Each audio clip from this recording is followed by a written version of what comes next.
eso? Mira, Paloma, sos una atrevida a otro nivel. Ay, pero ¿Por si no qué? se está Pregunta. escuchando. El que nos está escuchando en este momento, ¿saben quién es? ¿Quién? El diputado nacional Germán Martínez. Mira. Vamos a introducir esta entrevista de una manera distinta. Vamos a escuchar en rigor qué fue lo que pasó esta semana en el Congreso de la Nación, porque de esto queremos hablar con el jefe de la bancada del Frente Patrio. Y el miembro informante me dijo que no aceptaba la incorporación, así que quedó solamente votado el artículo 31 de Miéntame, diputado Venegas Lynch. No sé si está en bola Venegas Lynch.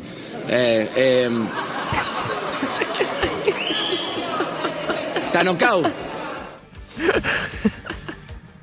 Germán Martínez, diputado nacional, es presidente del bloque de Fuerza Patria, me corregía recién Paula Marusic, gracias. ¿A qué te referías, Germán, cuando decías que estaba en bolas Berti Venegas Lynch? Buen día. ¿Qué tal? Buen día. No, bueno, ese intercambio se da después de que logramos la votación negativa del capítulo 11 del presupuesto, donde se incluía la derogación de las leyes de emergencia en discapacidad y de financiamiento universitario. Y ellos no esperaban perder, ¿no? Y entraron en shock. Y en el medio de ese shock, Nicolás Massot, que es un diputado que sigue muy de cerca todos los temas presupuestarios, plantea un tema que en realidad ya se había votado. Entonces yo hablo diciendo eso ya se votó y le pregunto a Venegas Lynch para que reafirme lo que yo decía. Venegas Lynch estaba knockout en serio, no entendía nada en ese momento y bueno, me salió muy espontáneamente, no quise agredirlo, pero bueno, ¿qué va a hacer? Es lo que después las redes hacen su laburo, pero bueno, fue complicado para ellos ese momento. De hecho, después pidió un cuarto intermedio del presidente de la Cámara, ¿no? Nosotros, sabía cómo seguir con el debate presupuestario. Lejos de cuestionar, estamos celebrando, ¿no?, una expresión de ese tipo, porque en rigor la gente también habla de esa manera y merecemos un poco también de distensión en la Cámara de Diputados y de que se traten como en la calle, siempre hasta cierto límite, ¿no? No hace falta que se tomen de los pelos, ni que se escupan, ni que se agarren a la piña, pero decirle, che, maestro, estás en bolas, no está mal, por lo menos para mí. La pregunta que te hago es, ¿hay mucho de esto? ¿Hay muchos libertarios que están en bolas en la Cámara de Diputados? Bueno, el presupuesto no lo defendieron nunca, ¿no? La ley de presupuesto no la defendió ningún diputado libertario con contundencia. A ver, para los que nos siguen y no necesariamente se tienen que comer toda una sesión. Uh-huh. La sesión arranca con el miembro informante, en este caso Venegas Lynch, explicando el dictamen de mayoría, o sea, explicando la posición del gobierno. Bueno, de los 20 minutos que tuvo, 8 minutos y medio fue un agradecimiento. Agradeció a Karina, a Milei, a Martín Menem, a Bornoroni, agradeció a los trabajadores de la Cámara, 8 minutos y medio. Y el otro 12 minutos dijo una cantidad de temas generalistas que en ningún punto explicaron qué quieren hacer con el presupuesto 2026. Tampoco otros diputados lo hicieron y no lo hizo el gobierno hasta tal punto que nosotros desde el primer momento, del 15 de septiembre, reclamamos la presencia de Toto Caputo en la Cámara de Diputados y nunca quiso venir. Te recuerdo que el presupuesto entra y al poquito tiempo se anuncia el famoso acuerdo con los Estados Unidos, que en palabras de Trump fue el apoyo que necesitó Milei para ganar las elecciones, ¿no? Y eso nunca se debatió dentro del Congreso, como tampoco se debatió el potencial acuerdo comercial de la Argentina con los Estados Unidos, que en algún momento fue anunciado también. Entonces me parece que la expresión también iba en ese lado. El presupuesto es una discusión muy técnica, que tiene un esquema bastante rígido en su estructuración por capítulos, uno no puede hacer lo que quiera. A nosotros nos tocó varias veces llevar este debate. La última ley de presupuesto, nuestro miembro informante fue Carlos Heller, y junto con Carlos seguimos todo el tratamiento en particular. En aquella oportunidad, septiembre del 2022, hubo por parte de la oposición de aquel entonces pedido de 16 artículos que se voten por separado, y votamos los 16 artículos por separado. O sea, cuando vos te querés llevar un presupuesto, tenés que hacer todo lo que se tenga que hacer para poder efectivamente aprobarlo, ¿no? Y el gobierno hizo todo lo contrario. ¿Y qué pasó? ¿Qué pasó acá? ¿Pensaron que se la llevaban de arriba, que se lo llevaban puestos, que se comían los pibes crudos? ¿Qué pasó? Para mí es una especie de consecuencia del diagnóstico que hizo el gobierno respecto al resultado electoral del 26 de octubre. Claro. Pero pecaron porque pensaron que a la fuerza se lo llevaban, porque lo resolvían con dinero. Que esa diferencia de puntos electorales que le sacó a nuestro espacio político, alrededor de 5 puntos electorales, le daba pleno derecho para hacer lo que quieran y para domesticar y subordinar a todos los espacios políticos. Encima, la gestualidad política en algún lugar legitimaba esta creencia del gobierno, ¿no? Acordate, Santilli paseando por todo el país, sacándose fotos con todos los gobernadores yendo a Casa Rosada a sentarse con Santilli. La idea era que tenían la vaca atada y que nadie iba a expresar ninguna resistencia. En ese marco yo quiero reivindicar la tarea de nuestro bloque, la tarea colectiva, ¿no? Nosotros, sobre los 3 temas que se planteaban en el temario en la Cámara de Diputados, sobre los 3 temas, presupuesto, inocencia fiscal y regla fiscal, tuvimos dictámenes alternativos con propuestas claramente diferenciadas de la mirada del gobierno y propuestas que yo estoy seguro que le va a servir a nuestro espacio político cuando tenga que nuevamente ponerse en marcha para presentarle a los argentinos una propuesta de país alternativo, ¿no? Recomiendo que en algún momento se lea lo que nosotros pusimos, porque en esos temas, especialmente en regla fiscal, que hicimos un enorme trabajo, y en inocencia fiscal, que nuestro proyecto tomaba cosas del proyecto del oficialismo, pero que lo daba vuelta y le daba todas las garantías necesarias al Estado para poder tener el poder necesario para perseguir a los evasores. Nosotros presentamos propuestas alternativas y eso fue lo que expresamos en el recinto con mucha convicción, ¿no? Claro. Germán, y hay una pregunta que queda abierta. Vos decías, ¿qué quieren hacer con el presupuesto, no? Se lo preguntaban el miércoles, nos lo seguimos preguntando, sobre todo después de que ayer vimos cómo Santilli dijo públicamente que él cree que hay que retocar el presupuesto en el Senado. Después Bullrich dice se vota así tal como está. Después filtran que a la tarde se juntaron en la Casa Rosada y dijeron que van a insistir con algunos cambios como para que vuelva a diputados el 29 y 30 de diciembre. ¿Hay plafón para que siga esta discusión y vuelva a la Cámara de Diputados? ¿Deberían dar por terminado el trámite? ¿Qué sospechan ustedes que quiere hacer el gobierno? No tengo claro qué es lo que quiere hacer el gobierno, porque todas estas señales que vos estás diciendo sucedieron en menos de 24 horas, ¿no? Por eso. Acordate que después del rechazo del capítulo 11 y de la media sanción de diputados, la primera reacción en off the record de Casa Rosada fue: este presupuesto no nos sirve, lo vamos a vetar. Por eso, ¿no? Sí. Y después pasó, bueno, lo vamos a modificar, después lo dictaminamos como está. Sinceramente, si yo fuera oficialista, pero yo no soy oficialista, apruebo el presupuesto como está, violín en bolsa, y después vemos qué hago.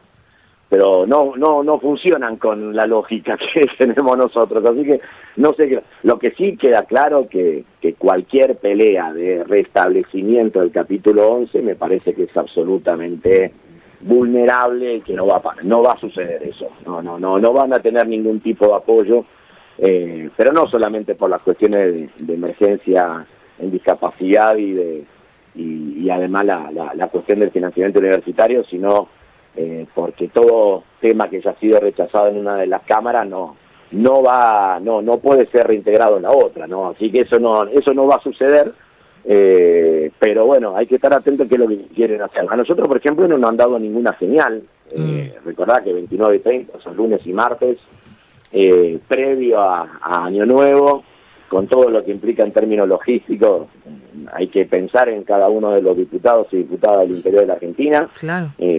Inclusive no solamente los opositores, sino los propios oficialistas, ¿no? Tienen que pensar en esa línea. Sería todo sumamente arriesgado, pero bueno, veremos en los próximos días qué señal nos dan del gobierno. Por ahora ninguna.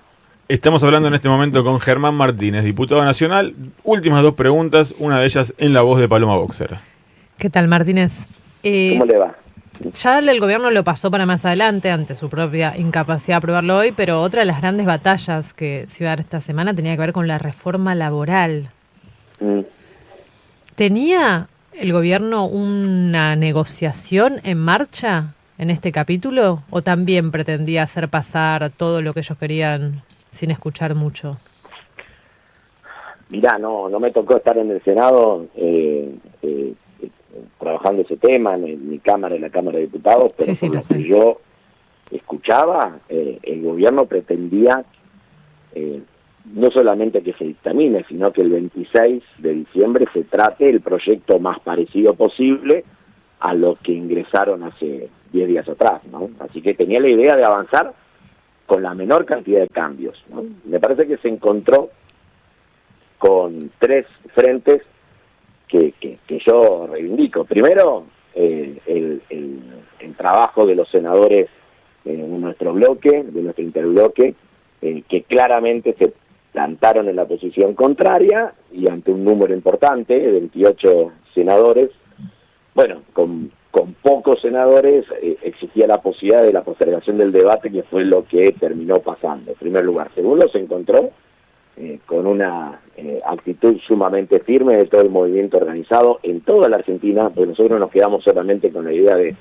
la marcha de la CGT, del acompañamiento de las 12 TA y lo que vemos en Plaza de Mayo, pero en toda la ciudad de la Argentina hubo acciones de protesta por la reforma laboral. Y tercero, lo que pasó en la madrugada en la Cámara de Diputados también generó condiciones para la postergación, ¿no? Claro. Porque dijeron, che, loco, ya fallamos en diputados, no nos comamos otra curva en el Senado porque vamos a quedar pintados al óleo, digamos, ¿no? Y creo que esos 3 elementos confluyeron. Yo creo que eso es importante, ¿no? Que nosotros tengamos, junto con los distintos actores en cada uno de los temas, así como escuché el reportaje a Valentina, ¿no? Y compañeros y compañeras de nuestro blog que estaban permanentemente en contacto con ella, Cecilia Moró, Eduardo Valdés, otros compañeros y compañeras, articulando juntos lo que pasaba en el recinto con los que expresaban las organizaciones.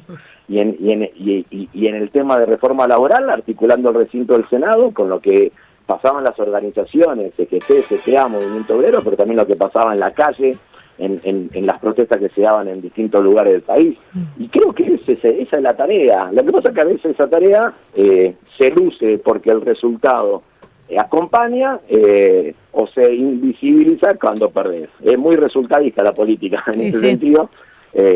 Uno hace siempre el mismo esfuerzo, a veces ese esfuerzo parece tener su correlato en el resultado y a veces no. Te digo algo que me pasó a mí, ¿no?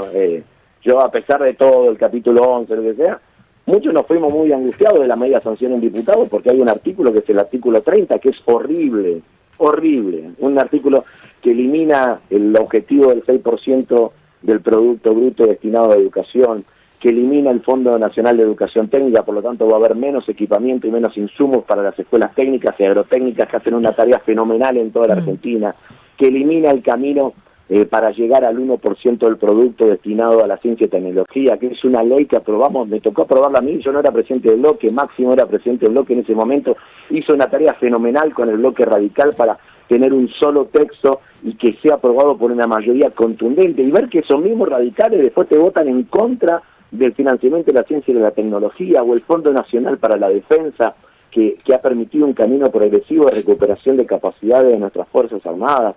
Digo, y ese artículo está vivo.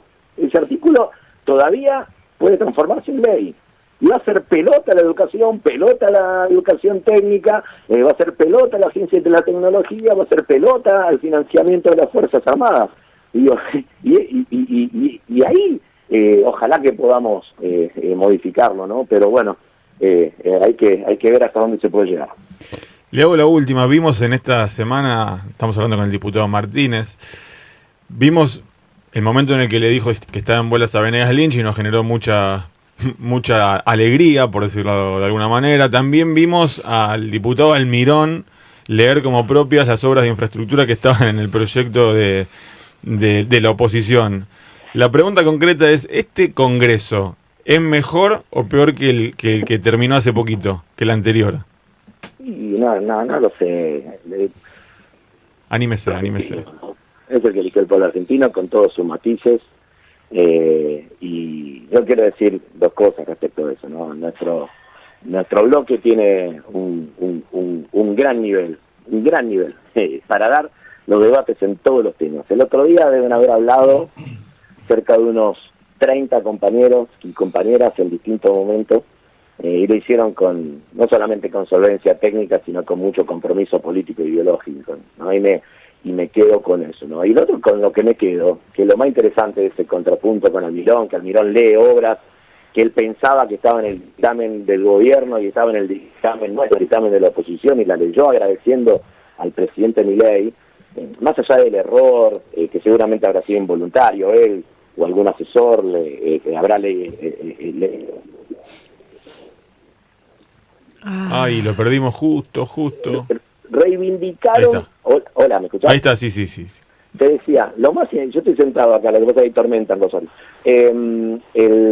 Lo más interesante de Almirón es que reivindicó un texto de la oposición, o sea, lo que está haciendo la oposición es lo correcto, está defendiendo el puente de Chaco Corrientes, está defendiendo las obras de la provincia de Corrientes, está defendiendo el punto de coparticipación de La Rioja, está defendiendo la caja de jubilaciones de 13 provincias argentinas que no fueron transferidas a la nación, está defendiendo la obra pública y la recuperación de la infraestructura federal, está defendiendo a los argentinos y argentinas que viven en zonas frías y que necesitan una tarifa diferencial en el consumo de gas natural residencial. Estamos defendiendo lo correcto, y eso fue lo más interesante. Y no solamente defendemos, sino que además agregamos nuestra mirada, nuestra propuesta, que claramente en los temas que planteamos esta semana fueron muy superadores a los que planteó La Libertad Avanza, ¿no? Muy bien, muchas gracias Martínez por su tiempo, por la claridad, la sensatez y también por ese pequeño paso de comedia que nos regaló en la Cámara de Diputados. Gracias. Les mando un abrazo, y si no nos comunicamos antes de fin de año, que tengan muy felices fiestas dentro de las coordenadas generales, porque bueno, muchos escuchamos este programa los sábados de la mañana, así que les mandamos un gran abrazo.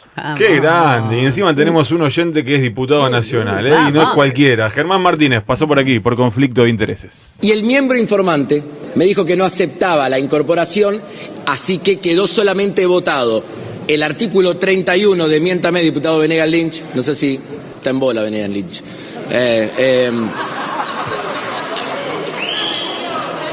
¿Está knockout?